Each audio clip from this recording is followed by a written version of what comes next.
पावसाळ्यामध्ये गरम गरम टोमॅटो सूप प्यायची मज्जा काही वेगळीच आहे। त्यासाठी मी इथे घेतले आहेत ब्रेड आणि मी हे दोन प्रकारे फ्राय करणार आहे। हे मी आता करते शॅलो फ्राय, थोड्याशा बटरमध्ये मी हे भाजून घेतलेले आहेत। आणि सेकंड टाईप म्हणजे डीप फ्राय, आता मी हे तेलामध्ये अशा प्रकारे तळून घेतलेत। आता तुम्ही दोन्ही बघाल तर इतके कुरकुरीत आणि क्रिस्पी झालेले आहेत, एकदम क्रंची असे हे तयार होतात।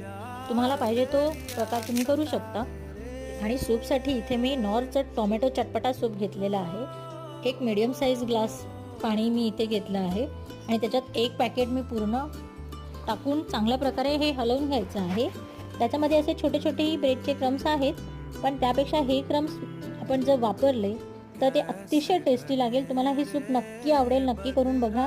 गरम गरम या सूपमध्ये एका ह्याच्यात मी भाजलेले आणि एका ह्याच्यात तळलेले असे मी हे प्रकार दोन्ही वेगवेगळे केले आहेत। नक्की तुम्हाला जे आवडेल ते बनवा आणि या ब्रेड